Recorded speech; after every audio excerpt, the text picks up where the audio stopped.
Hello everyone, I am Tacet, and today I'm going to be going over the Gems of War Cogs of War event in which the Panther is added to the game. We also get a few interesting things this week, like the +1 magic bonus that we didn't end up getting last week, 12-star Adana, and a mech pet that's going to be coming this Wednesday. There's also a very interesting glory troop that's going to be pretty good for early game and mid game. Comes with a bunch of red-green arcane trait stones if you need to stock up on them. They're only 200 glory each. But as far as the troop itself, it is very strong. It deals some true damage to an enemy, but that's not its good part. It is a instant kill chance. There's a 10% chance that it ends up getting an instant kill, and it's based on their armor. It gets a 5-to-1 boost ratio, basically meaning that every 5 armor they have, it will do an additional 1% instant kill chance. So if they have something like 100 armor, that'll end up being 20% additional instant kill chance for a total of 30%. All the way at 450, this thing would have a 100% chance to kill something. So this is going to be rather interesting, as it is the most viable instant kill option that early to mid game, and possibly even the earlier part of late game, players will really have, because prior to really getting some of the better mythics, and particularly or some of the legends, and particularly some of the mythics that end up having various instant kill options, you don't really have much for a good majority of the game. But now there will be a decent option for doing so. Of course, there aren't always options, or there aren't always situations where the enemy will have a really high armor. A battle can still be difficult and high stats, but not necessarily have a ridiculously high armor. But for these instances, particularly high-level delves, high-level Tower of Dooms, including the Tower of Doom this week, you would be able to use it, and it would have a relatively decent instant kill chance. One other thing they can still synergize with as well is things like Mang, and things that won't really need to worry about their armor. If you're going to be using some kind of weapon or other abilities where you're going to be boost ratioing off it, for example, if this was to be synergized with a Tesla, which ends up doing damage to true damage, and uses their armor to boost ratio, any kind of things that kind of synergize like that, this should be pretty decent with. So great synergy with in its own kingdom, and going to be pretty good for upscaling in pretty much any team that you want to plop it in. So if you don't have other options yet, this is definitely the thing to get. Highly advised to go stock up on it, and probably even max it, as this is going to be basically the Iron Gut of early game in a way. Not exactly the same, obviously Iron Gut will still be superior to it, assuming you own it. But it's a great alternative that's really easy to get. All you need is 400 glory this week, and you can get yourself a copy of it. And you can end up getting all the arcanes to fully trade it as well, which is something I didn't mention. It does have a little bit of score reduction, has 25% score reduction into 20% dodge. Not the most score resistant thing in the game, but at least has some amounts, and a combination of both mitigation and dodge stance. But yeah, really great troop, going to have a lot of various synergies, and we will be showing a few teams with it a little bit later as we get into teams later in the video. Other than that, as far as things we have this week, if you do end up using this thing in PvP or Explore, you do end up getting 400 additional gold. This would most likely be relevant for Explore. If you just want to put it onto a quick Rowan team, you can just constantly keep getting 400 gold from it. If you want to run it that way, at a low level like 1, 2, 3 Explore. And other than that, we have 10% to all mechs and 10% to all beasts. A little bit of a weird combo that they did pretty much just because of that troop. Doesn't really have much overlap at all. I think, if I'm not mistaken, it is the only thing that has that full 20% overlap, so very, very unfortunate. But nonetheless, it does get a little bit of bonus this week. If nothing else, that ends up increasing its damage output a little bit for the true damage it does. However, of course, it'll mostly be used for its instant kill chance. Anyways, as far as event keys this week, it is decently worth going for. It is a Adana week, and you'll be able to go and get yourself 2 relatively decent troops. If you go under Adana and you go under Show All, you'll be able to see every single troop that is here, and that is all these. Every single one that you see here is available through the event key drop table this week. There's not a single one here that is not within the drop table. The 2 main ones that you would want to go and aim for, ideally, is Tesla and Tina. I mentioned Tesla a little bit earlier. She's basically like Rowan, but for true damage, essentially. She ends up boost ratioing off of all the armor that's in play. And then ends up doing a bunch of additional true damage based on that. Works pretty much almost the exact same way as Rowan, except that you can't specifically buff her in order to increase the damage. You theoretically could, but it's based. It doesn't get as good of a boost ratio, since it does it based on a ratio off of every single thing that is within the battle. But still, pretty much a true damage Rowan, and great for upscaling to higher level content. As higher level content obviously just has naturally higher armor, and she'll be able to get more damage for every single cast. Other than that, Tina 9000, still arguably the best 50% spell reduction troop in the entire game, at least at this current moment in time. Has 50% spell reduction, which is most noteworthy aspect. It also has 50% additional skull damage based on its armor, which can synergize pretty well with the fact that it gains a lot of armor, which helps both of these two abilities. And other than that, it has a really high amount of true damage that hits 3 different enemies, and that can end up hitting the same enemy multiple times. Generally, when you end up casting this in a PvP or Guild War situation, it will end up securing a kill. Also pretty good against things like Gargoyle, Queen of Titania teams, or anything that has a really high spell damage, as its 50% spell reduction into its really high armor gains allows it to survive against these kind of troops. So a really great Guild War option that's used as a utility troop, and used occasionally for PvP. Other than that, it's not really used for too much, maybe low-level delves if you want to synergize it with mech in this hero class. It does, of course, count as a mech, so you can half mana start it and use it a little bit like a Ketras the Bull. It doesn't upscale like a Ketras the Bull does, but for lower level content and the kind of mid-range content as far as levelage, it does end up working out pretty decent. It just can't be upscaled all the way to higher level content like a Ketras can, but it's still used in a very similar way to that of Ketras, and that both of them are basically given a half mana start hero class in order to synergize, in order to do a lot of damage, but mostly a PvP and Guild War option. But those two, if you're going to be opening event keys, are the two main things that you'd want to be aiming for. One other thing that ended up happening this week that I also mentioned a little bit earlier, we have 12-star Adana at this current moment in time. It is only at 11 stars. However, we will be getting a bounty hunter event this Friday that will be bringing in a 12th troop. That troop will be completely useless. However, it will be required to use for that bounty event, and it will also give us another star to Adana, if nothing else. But yeah, 10-star Adana is now possible, which if I'm not mistaken is a +1 armor bonus. Yes, so that ends up giving us a +1 armor from reaching that 10-star. And it does require having the Tina 9000 to be able to reach 10 stars, so to be wary of that for upgrading purposes. Speaking about upgrading kingdoms, one other interesting thing that was potentially going to happen last week, but ended up happening this week, is we finally have ourselves a second +1 magic kingdom. So with the amount of purple deeds that has been added to the game, as of the natural amount, if you would have done all the epic tasks every single time and done all the free ones, you would have enough at this point to go and do 30 more purple deeds in order to go max out another purple kingdom as of today. There are 4 purple kingdoms, Blighted Lands, Darkstone, Karakarov, and Silverglade. I ended up going for Silverglade first. The only 2 that have a faction associated with it currently are Silverglade and Darkstone, technically meaning those are the best 2 to do. However, since I have already completed out the faction for Darkstone to 2,500, I think I'll be passing on it to do either Karakarov or Blighted Lands. So I think in this case, we'll end up going for Blighted Lands. And if you don't end up having it right now, you'll hopefully be able to get it off of the next purple. I believe the people that wouldn't be able to get it right now is if you've been playing the whole time but you haven't been doing the epic tasks, you might be, I believe, around 8 purple deeds short. I'm not sure exactly what the number would come out to, but would still be slightly short. However, if you're short on Imperials, you don't really even need to worry about that now, because today, on this Monday, we ended up getting 3 Imperials off of the heirs right here. Too bad it's not 9 purples, but we do get, or sorry, not 3, 2 Imperials off of the Mythic. It's 1 off of Legend and 2 off of the Mythic. But yeah, 9 yellow and 2 Imperials.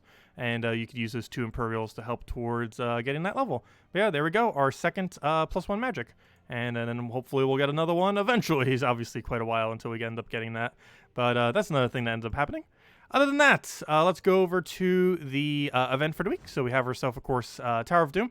Nothing really too special with this other than the fact that you can use the troop that came in, the red-green instant kill troop that just came in. You are allowed to use that for this. Obviously, you can't instant kill the Doom itself. However, everything else in all these battles you can end up using the instant kill on. As far as the weapon, another one of these useless books. Nothing special about it. You pretty much just get it if you want to get it for completion's sake, and you're never really going to bother upgrading this thing as it's not worth it. It still holds that the only Doom weapons that are worth it are the 6 Doom weapons that end up hitting full AoE, that end up converting into Doom Skulls. If it's not one of those weapons, it's not really worth it. This is, like, of course, one of those weapons that is not worth it. However, you still might just want to get it. It does cost 500 gems, or you can do it in Soulforge. However, do keep in mind it's cheaper to get it now than it will be if you were to get it after the fact. So that is worth considering if you are going for full completion. I just wanted to end up getting that out now.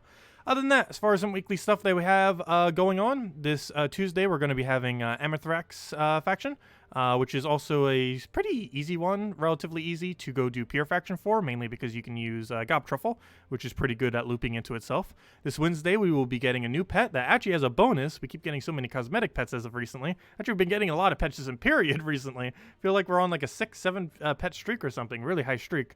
But anyways, as far as this pet, it does have a bonus and is a mech bonus. Not really going to be used too much. However, if you're using Mechanist hero class and synergizing a few troops with it, you'd be able to utilize that for a little bit of extra bonus whenever you use 3 or 4 mechs into your team.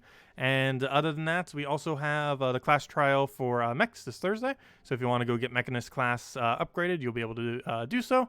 And other than that, for Friday, we end up having a bounty hunter, which will bring Adana up to 12 stars, as well as just a normal bounty event. The bounty troop itself is pretty irrelevant.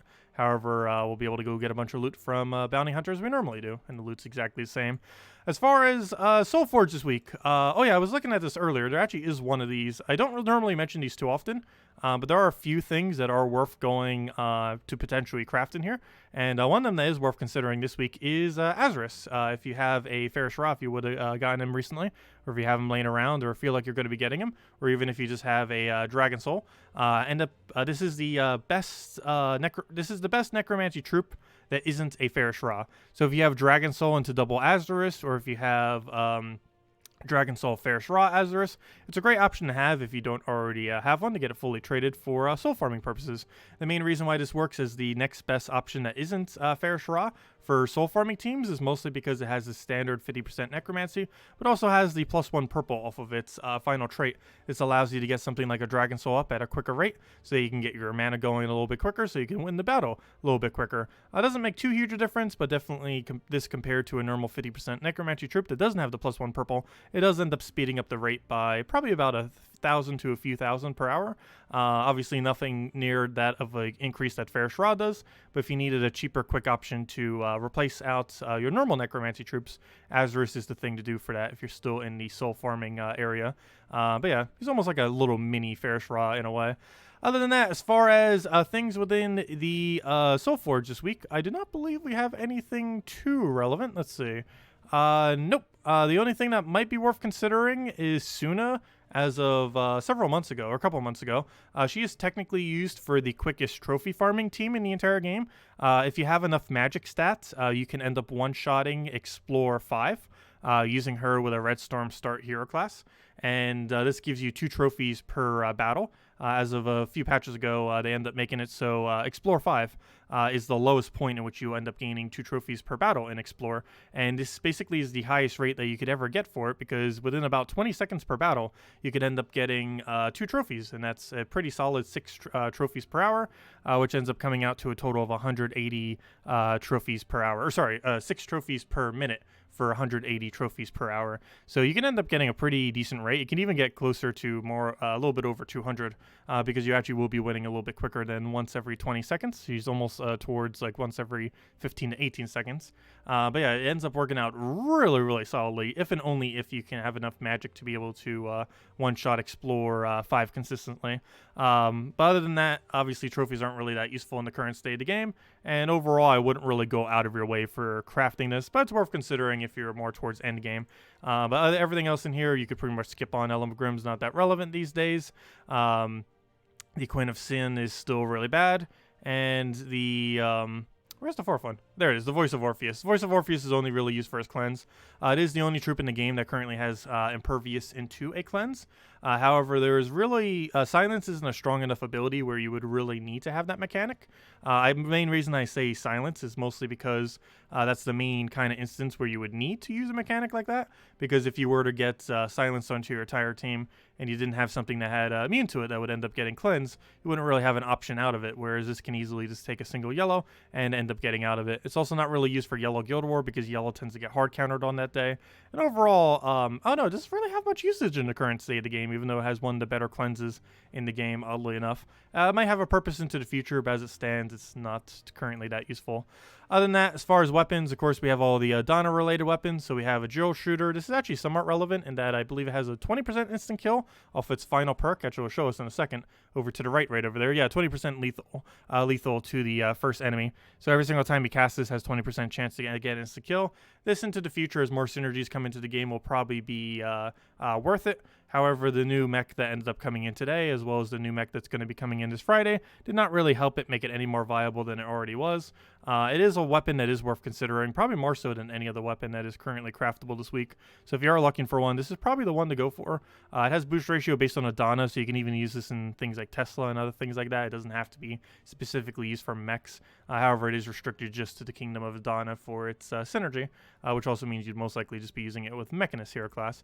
Other than that, the inverse of that with this mech weapon. However, this doesn't have as good of ability since it doesn't have that 20% instant kill. However, it has better synergy in that it can use mechs from any of the kingdoms, but this also means you can't use it with things like Tesla and a few other useful things that are in Adana. Other than that, as I mentioned, Doomed Opus, this is the Doom weapon. I do advise just getting this via the 500 gems through the Doom event if you're going to get this. However, if you want to get it through the Soulforge, you can do that as well. And do keep in mind, if you do go through it through Soulforge this week, it will be cheaper than if you were to go and get it through Soulforge at a later time. Not too much cheaper. I believe it's only 200 red cheaper, 100 diamonds, and 5,000 souls or so, and 2 celestials. It's a small amount cheaper, but it's still cheaper nonetheless. And other than that, the only other thing we have this week, if you just want to get it for completionist sake, is the Fire Sword. It is a useless weapon, but it is extremely cheap to craft, so if you needed another weapon for Adana for upgrading purposes, it would be the easiest one that you'd probably want to consider out of any of these. But as far as the most viable one to craft, it is definitely the Drill Shooter due to its instant kill and the fact that it will gain probably more synergy into the future. That will probably make it good, especially if we ever get another really good mech hero class, since Tina doesn't really have a board control option to synergize with this weapon. But if Donna ever gets a second mythic, that is likely to end up occurring. But anyways, that's everything with that. Let's go now into a bunch of various teams for the week. So we'll start all the way from the top. So for Red Tower of Doom, what I'll likely be running for a good majority of the delves once we start getting to later battles is pretty much a standard Ketras team. Yasmine's Pride feeding Ketras, in this case double Ketras. And we're using a Gimlet which has Empower into convert all green to brown. And this will be able to feed us all the browns we need in order to keep spamming our ability. And we basically just cast Yasmine's Pride a few times, throw Ketras on second slot, throw Ketras on fourth slot, and then we win the battle. And that's pretty much the whole premise of this team. And that's all we're really going to need to do. It's also advised to end up doing this with Shaman hero class. However, you can also end up doing this with Titan hero class if you need extra tank ability. Really just depends at what level you're at and if you feel like you can actually end up tanking it out without it. One nice thing about the Gimlet is it does end up giving additional HP to your first slot, so it does make it a little bit easier to do it on Shaman, but you can do it either way depending on which route you want to go for, or if you find that you're dying too often. Obviously, if you're dying too much, go for the tankier route of something like Titan, or even Sentinel if you're dying way too much. Next up is a cheap team. So this is the new kind of team composition that was added as of today, and that is using Panther in various teams. Panther now is a really great, cheap, easy to obtain upscaling option that has an instant kill, which is pretty much the first of its kind. There are kind of other things that kind of do that to some degree, like Gluttony being able to spam 20% devours and stuff like that. But as far as actual instant kill, this is the most viable one that's accessible at a low level range. And you can do this with Mang into double Panther into Harpy Mage for pure red for the Tower of Doom. Mang with Titan hero class allows you to tank. Obviously, you want to have hero class level to at least 40, so you gain barrier every single round. With this, you'll be able to go and tear away their armor and end up gaining a bunch of attack. One nice thing about the Panther is even if you don't get the instant kill, it does true damage, so it is not hitting away any of that armor, which means you'll still be able to get the full boost ratio off of something like a Mang. And yeah, you'll just be able to go and get the instant kill. If they have something like a 200 armor, you'll end up having a 50% chance to killing them. And there are many instances once you start getting to the mid-range and higher range of Tower of Doom that they will be having armor that high. And that's a relatively decent kill rate that you'll be able to get for only a 13 mana cost. You can also end up doing this with Mech hero class in order to give them half mana start to both of your Panthers. However, similarly with this, I just end up defaulting it to Titan because you might end up needing the barrier a little bit more to have those browns to stay alive. And other than that, we have Harpy Mage, which basically just acts as our Mountain Crusher. It has a really quick 75% mana start, which will allow it to go and explode a bunch of gems and create a Brown Storm, which will help you get the browns you need to spam barrier if you're going the Titan route rather than something like the Mech route for the hero class. And yeah, just should probably be able to go through a good majority of the of the event, just be really mindful that the Panther cannot instant kill the Doom itself. You'll end up needing a Mang and to go and hit it with a skull or two. In order to do that, you will not be able to do it with the Panther, so do be wary of that, as it has Indestructible, which does have immune to instant kill. However, everything else within the game mode will be susceptible to dying to the instant kill. As far as Tuesday faction events, as far as the battles, of course, this is where Truffle is from and resides from, and you are allowed to go and just use all-in Truffle. You can just use standard Truffle team in the Truffle faction of a Forest Troll, Double King Gobtruffle, and Doomed Glaive. If you don't have Doomed Glaive, you can use something like a Cleanse option or pretty much any damage source related weapon, really even any green or brown weapon. The main premise, of course, is to spam Forest Troll into Double King Gobtruffle. The specific reason for using Warden is because you can do the spell to get rid of Submerge, and you can do Green Storm off a start of battle, and you can normally win within the first 4 battles to be able to fully use that Green Storm to end out the battle. Other than that, if you're looking for a cheaper, quicker, lower level range team, you can end up just going with Mountain Crusher, Apothecary, Double Gargoyle, pretty standard one for that. And other than that, we can end up going for the Panther again. So if you want to go use Panther, relatively similar composition to what we were showing for the other team there, we can end up doing it with Mang Double Panther into Leprechaun. And this is basically a whole new type of team now, where you basically just use Mang Double Panther into a mana accumulation method. This is going to be pretty good at a lower level range. Everything in this team is extremely easy to end up obtaining, particularly this week where you can get the Panther for only 400 glory. Will be a little bit harder into future weeks. However, this week, if you have 800 glory, you just got yourself 2 Panthers, so really easy to obtain. And if you level and trait 1, you have both of them fully leveled and traded as well. But yeah, Mang into Panther are going to be a pretty standard early mid-game, possibly even early late game just team in general now. It's going to probably be meta for a good majority of pretty much prior to level 1000 or prior to level 1100. So definitely a team to end up considering for a lot of game modes where you might need to upscale, possibly even later part of pet battles, definitely for things like Tower of Doom, for things like factions, for pretty much anything that's going to get too hard to the point where you might end up potentially losing it. Titan with Mang, it's Double Panther into a mana generator, is likely going to be your best bet in many of these game modes. And main reason I keep saying Titan for these instead of Mech, Mech of course does give a half mana start. However, Mech only gets 1 single barrier at the start of battle. It does not get to redo its barrier every single time you take Brown. And earlier on in the game and into mid game and such, it is really beneficial to constantly keep having that barrier, as things might be hitting way harder than how much your durability is, and a single barrier will help protect against those instances of damage. And you'll be able to do that as long as your Titan's at least level 40. A few other hero classes that have it as well, but Titan overall just has the best perks to be able to do so. And other than that, pure faction is pretty straightforward. Just spam Truffle. You could end up putting one other mana generator or the brown troop in there if you really want to, but personally I'd just find it best to just go all in on Truffle for the pure faction, and just hope you end up getting lucky. And generally with Truffle, with how good his board control is into automatic extra turn, he normally gets lucky enough to spam a little bit. But yeah, literally just spamming him as the only thing is pretty much meta for that. And other than that, of course, this Thursday, we're going to be having a mech class event. A couple different ways you can do this, but similar to what the premise I've been mentioning, using Mang into Double Panther into 1 mana generator. This is the exact same premise, except centered around the Mechanist class event, in which we have to use mechs that are specifically from the Kingdom of Adana, which this is, the Mang into the Clockwork Sphinx, which is our mana generator, into Double Panther. And that is just the entire team then. But anyways, guys, I'll wrap it up for this video. If you still have any other questions, feel free to leave it in the comment section below.